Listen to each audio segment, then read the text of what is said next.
নমস্কার, দৃশ্যকল্পে আপনাকে স্বাগত। আমি পলাশ মুখোপাধ্যায় আবার চলে এসেছি যাওয়া এবং খাওয়ার নতুন একটি পর্ব নিয়ে। গত পর্বে শেষ করেছিলাম অজয়ের ধারে নবগ্রামে জিলিপি খেয়ে। এবার সেই নবগ্রাম থেকে যাচ্ছি জয়দেব কেন্দুলি। খুব সামান্য পথ, অজয়নদ পার হলেই ওপাশেই জয়দেব। এখানে রয়েছে একটি অস্থায়ী সেতু। বর্ষা বাদে এই সেতু দিয়ে পারাপার করেন সকলে। এই সফরেও আমার সঙ্গী সুনীত চক্রবর্তী তো আছেই। দুজনে মিলেই অজয় পেরিয়ে চলেছি জয়দেবের দিকে।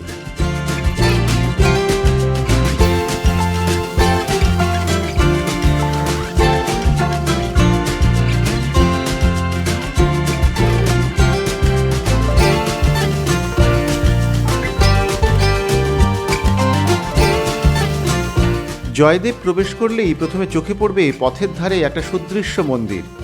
আমাদের প্রথম গন্তব্য সেখানেই।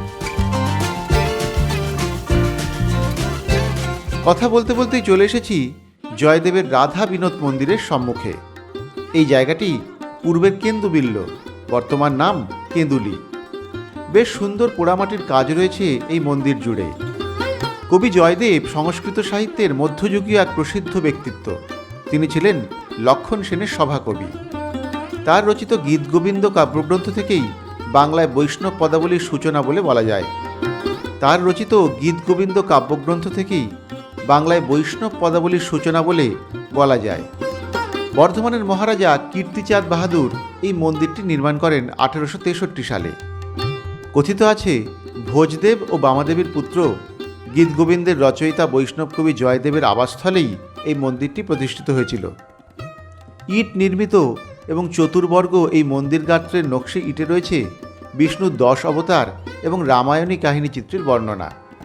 মন্দিরের ভিতরে রয়েছেন রাধা বিনোদ, আছে জয়দেব এবং তার স্ত্রী পদ্মাবতীর মূর্তিও।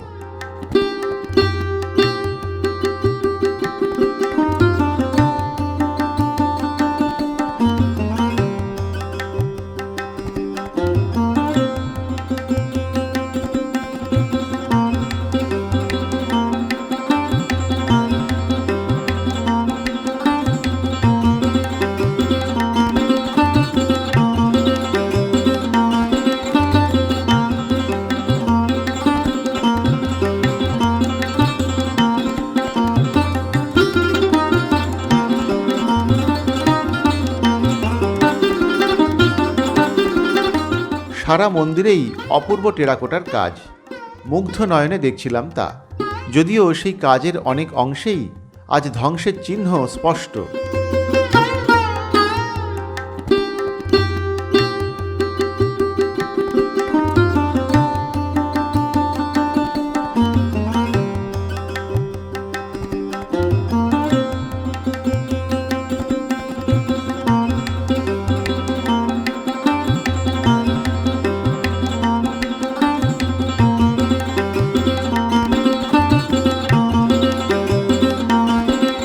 প্রতি পৌষ সংক্রান্তিতে এখানে বিরাট মেলা এবং মহোৎসব হয়। সমবেত হন দেশ দেশান্তরের নানা বর্ণের নানা ধর্মের মানুষ। বাউল এবং কীর্তনে মুখরিত হয়ে ওঠে জয়দেব কেন্দুলির আকাশ বাতাস।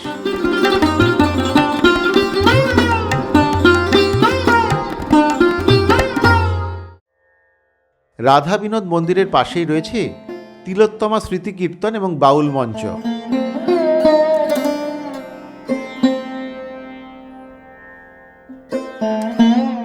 এবারে ঢুকলাম সেখানে।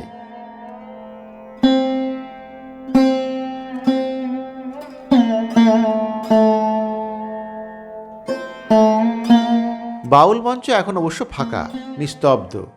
মেলার সময় এই জায়গায় থাকে জনসমাগমে মুখর।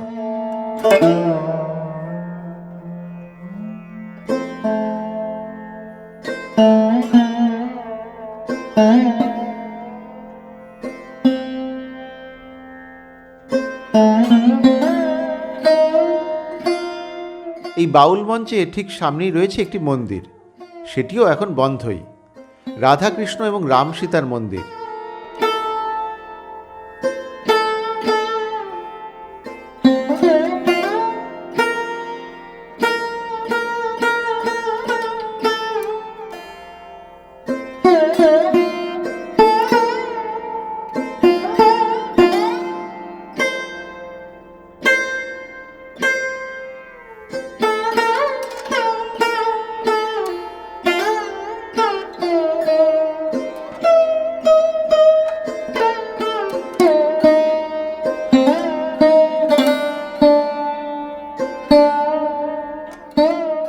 মন্দির প্রাঙ্গণ থেকে এবার যাব পাশেই থাকা নিমবার্ক আশ্রমে। নিমবার্ক আশ্রমের বিশাল তোরণটি নজর কাড়বে প্রথমেই।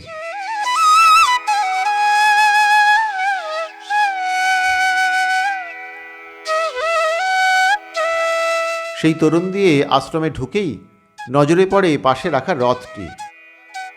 পিতলের সুদৃশ্য রথটি রাখা আছে, সেটি কিন্তু দেখতে বেশ সুন্দর।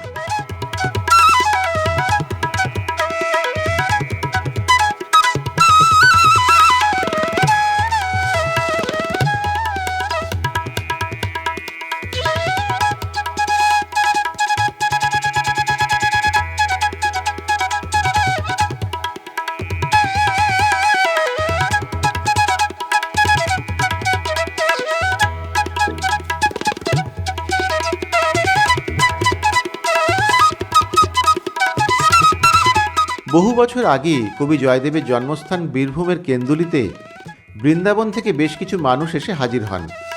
তাদের মধ্যমণি ছিলেন রাধারমণ ব্রজবাসী। এরা সবাই নিমবার্ক সম্প্রদায়ের মানুষ। তাদের 46তম কুলগুরু ছিলেন গীত গোবিন্দম রচয়িতা কবি জয়দেব। তাই গুরুদেবের জন্মভিটা ছিল রাধারমণদের কাছে খুবই পবিত্র জায়গা।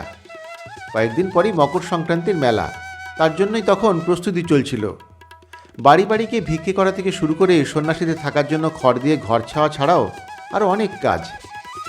সেই নিমবার্ক সম্প্রদায়ের মানুষেরা এসে সেই কাজের আরও গতি এনে দিলেন। দেখতে দেখতে সংক্রান্তির দিন এসে গেল। সূর্য ওঠার সঙ্গে সঙ্গে প্রচুর ভক্ত একসঙ্গে জয়দেব তর্পণ করে মকর স্নান সারলেন।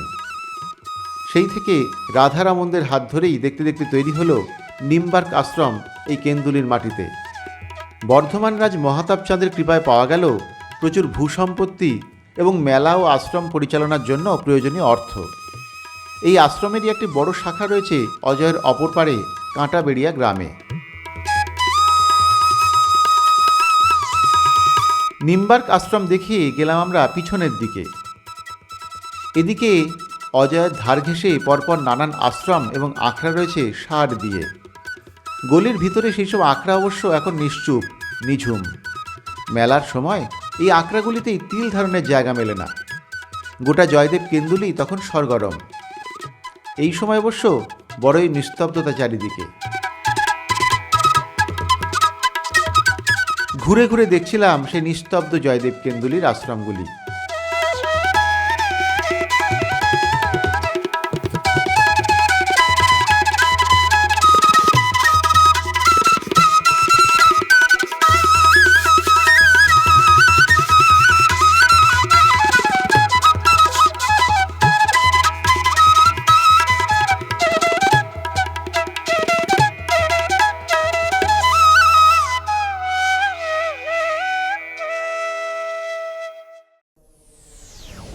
যাক, কেন্দুলির এই ভক্তিময় পরিবেশ থেকে এবার চলুন যাওয়া যাক পাশের গ্রাম টিকরবেতায়।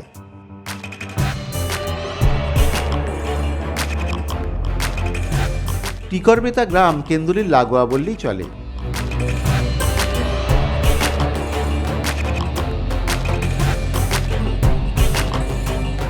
রাধাবিনোদ মন্দির থেকে জয়দেব মোড়ের দিকে যে রাস্তাটা যাচ্ছে, সেই রাস্তায় খানিকটা গিয়েই বাঁদিকে বেঁকে যেতে হয় টিকরবেতা যাওয়ার জন্য।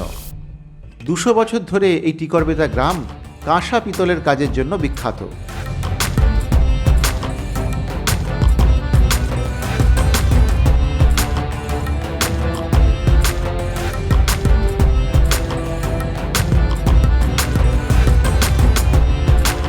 চলে এসেছি টিকরবেতায়। প্রায় 70 থেকে 75টি পরিবার এখনও পিতলের কাজের সঙ্গে যুক্ত এখানে। এখন তো দুপুর, তাই অনেক জায়গাতেই কাজ এখন সাময়িক বন্ধ। এই দেখুন না, এখানে কারিগর নেই, পড়ে আছে অসমাপ্ত কলসি বা হাতের কাজগুলি। টিকরবেতা গ্রামে প্রবেশ করলেই একসময় কানে আসতো ঠুকঠাক আওয়াজ। সারা দিন ধরে প্রায় প্রতি বাড়িতেই চলত কাঁসা পিতলের কাজ। আর সেসব কাজ শিল্পের কাজ। কাঁসা পিতলের সামগ্রীর উপরে শিল্পের কাজ ফুটিয়ে তোলায় ওস্তাদ ছিলেন এই টিকরবেতা গ্রামের শিল্পীরা। টিকরবেতা শিল্প একসময় দেশের রাজধানী পর্যন্ত পৌঁছেছিল। এখন মূলত পিতলের কলসি তৈরি হয় এখানে, কাঁসার কাজ হয় না বললেই চলে। তবে তার মধ্যেই কেউ কেউ এখনও তাদের শিল্প সত্তাকে বাঁচিয়ে রেখেছেন। এই যে দেখুন কেমন সুন্দর কাজ করে চলেছেন শিল্পী হারাধন মাহাতারি। তার কাছেই শুনলাম একটি মন্দিরের চূড়া তৈরির কাজ চলছে এখন।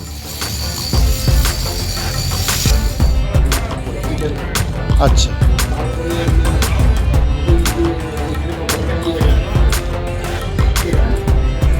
আচ্ছা।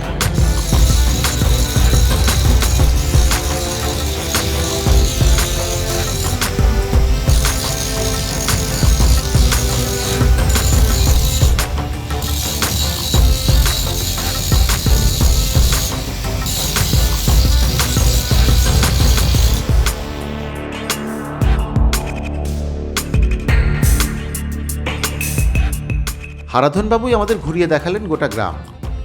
এবার যাওয়া যাক কলসির কাজ দেখতে।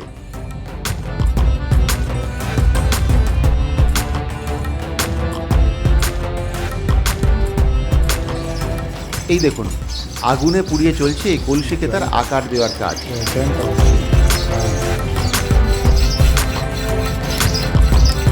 সবই পিতলে।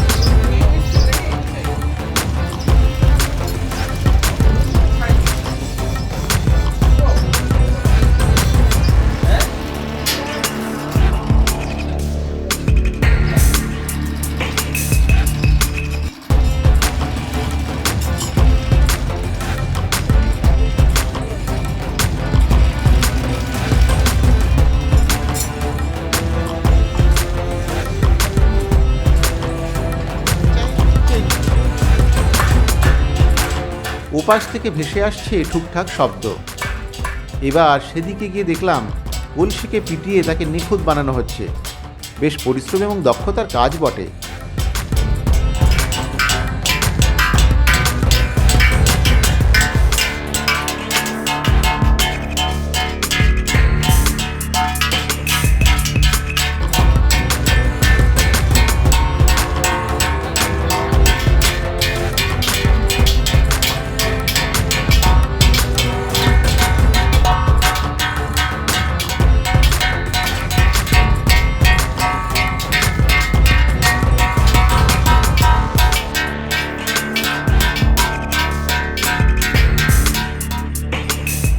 ঘরের এক কোণে আগুনে গলানো হচ্ছে পিতলকে। এইভাবে নানান পদ্ধতি এবং প্রক্রিয়ার পর তৈরি হয় এক একটি কলসি। এই যে দেখুন বিপুল পরিশ্রমের পরে তৈরি হওয়া সেই কলসিগুলি রাখা আছে এখানে। কিন্তু এখন এই কলসির চাহিদা অনেক কমে এসেছে, তাই কারিগরদের মুখেও চিন্তার ছায়া। পিতলের এই গ্রাম দেখে ভাবছিলাম ধীরে ধীরে হয়তো এভাবেই আমাদের সব ঐতিহ্যই একদিন ইতিহাস হয়ে যাবে।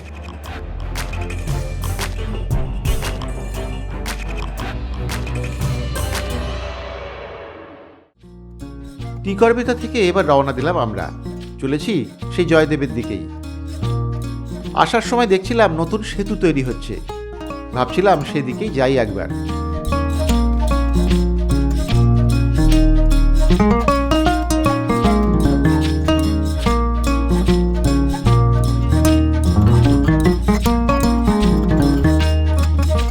চলে এসেছি জয়দেবের নির্মীয়মান সেতুতে। প্রায় সিংহভাগটাই তৈরি হয়ে গিয়েছে। আমার কিন্তু এই নতুন সেতুটি দেখে খুব আনন্দ হচ্ছে। আসলে বছর 20 আগে আমি যখন বীরভূমের সাংবাদিক ছিলাম, তখন এই জয়দেব কেন্দুলিতে অজয়ের উপরে নতুন সেতু হওয়ার প্রয়োজন নিয়ে খবর করেছিলাম। আজ সেই সেতু তৈরি হয়েছে দেখে ভালো লাগলো।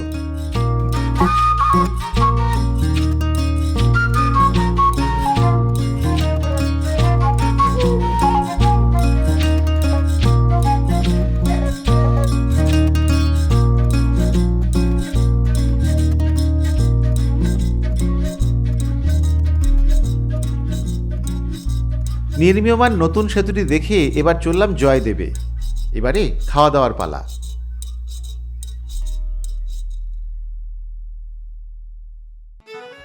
রাধা বিনোদ মন্দিরের কাছাকাছি রয়েছে মামুর দোকান।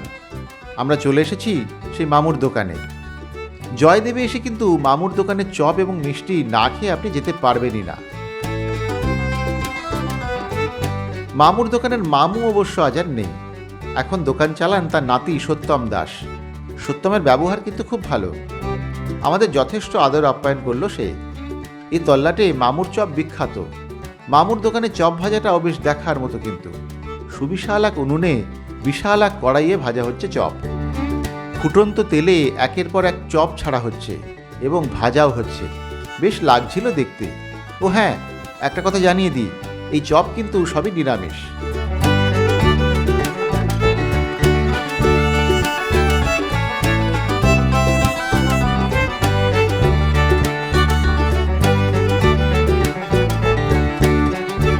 চপের পাশাপাশি এই দোকানের মিষ্টিও খুব বিখ্যাত।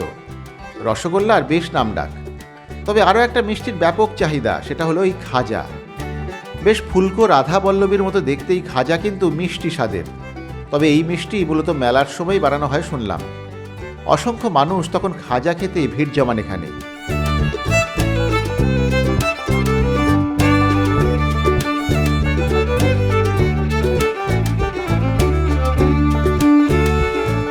কথা বলতে বলতেই চলে এসেছে গরমাগরম চপ। সুনীতবাবু তো রেডি। চটপট চপ নিয়ে মুখে ভরে দিল সে। সুনীত, কেমন খাচ্ছ? তোর ভালো?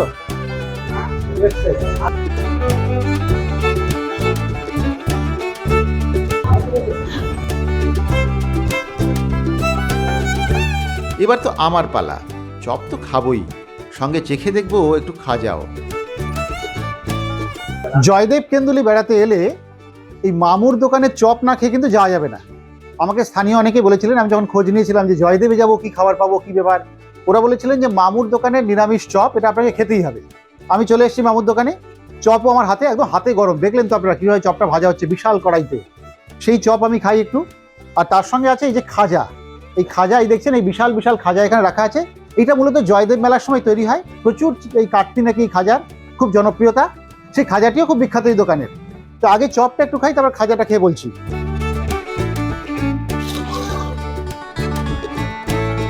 ভীষণ গরম, বেশ গরম। আর একটু খেয়ে দেখি। বেশ একটা কুড়মুড়ে ভাব আছে, একটা ক্রিস্পি ভাব আছে চপটার। ভেতরের তরকারিটিও কিন্তু বেশ ভালো। মামুর চপের নাম আছে কেন সেটা খেয়ে বুঝলাম। ভালো লেগেছে আমার চপটা খেয়ে। এই বিকেলবেলা আমরা চপটা খেলাম, ভালো লাগলো। এবার একটু এই খাজাটা খেয়ে দেখা যাক।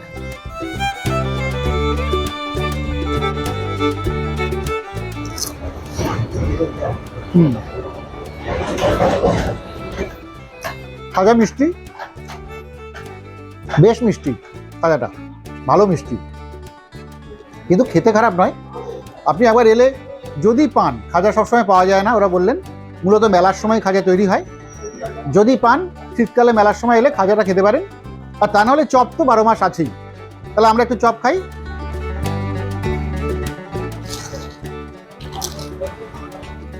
বাহ, খুব ভালো। পরে অবশ্য সত্যমবাবুর বিশেষ অনুরোধে রসগোল্লাটাও চেখে দেখেছিলাম। সত্যি অসাধারণ লেগেছিল। চপের দাম 7 টাকা পিস, আর খাজার দাম 10 টাকা। রসগোল্লা 5 এবং 10 দু রকমেরই আছে। না, বিকেলের খাওয়া দাওয়াটা কিন্তু ভালোই হলো আজকে। জয়দেবে এলে কিন্তু আপনারাও এই মামুর দোকানের খাবারটি মিস করবেন না। জয়দেব দেখা মোটামুটি শেষ। এবার ফিরবো আমরা।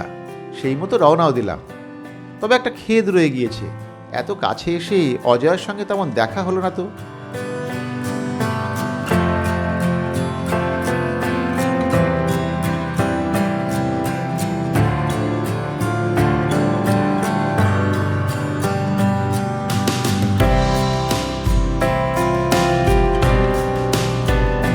ফিরতি পথে অজয়ের মাঝখানে এসে গাড়িটাকে থামালাম।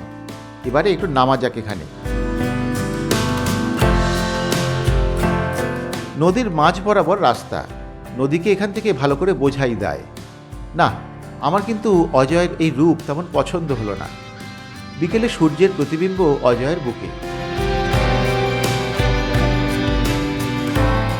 কিন্তু স্বাভাবিক গতিরুদ্ধ যাতায়াতের সুবিধার জন্য আমার এই বিষণ্ণ গতিহীন অজয়কে দেখে একটু মায়াই লাগছিল।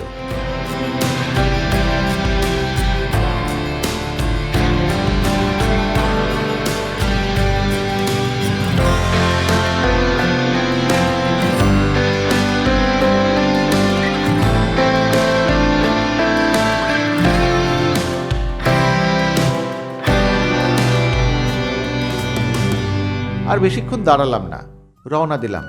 যাচ্ছি দুর্গাপুরে।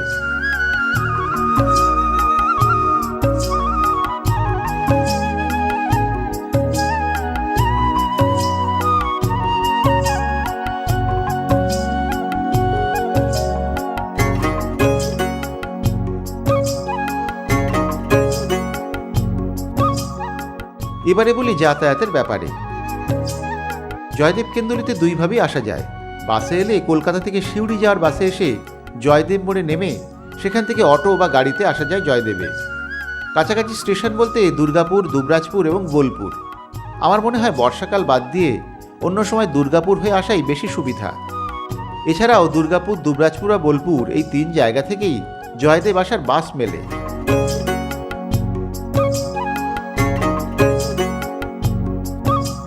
জয়দেবে এখন ছোটোখাটো 2-1টি হোটেল এবং রিসর্ট হয়েছে। নেটে পেয়ে যাবেন তাদের খোঁজ, সেখানে থাকতেই পারেন। মেলার সময় এলে আখড়াগুলিতেও থাকা যেতেই পারে।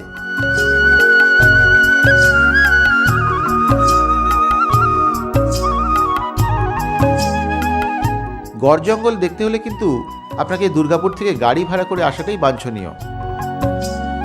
আমি তো দুর্গাপুর থেকে এসে ঘুরে গেলাম দিব্যি। আজও দুর্গাপুরেই ফিরব। আগামীকাল যাব দুর্গাপুরের পাশে আরেকটি অন্য জায়গায়। সেই গল্প শোনাবো আগামী পর্বে। ততক্ষণ সকলে ভালো থাকবেন, সুস্থ থাকবেন। এভাবেই দেখতে থাকবেন দৃশ্যকল্পের ইউটিউব চ্যানেল।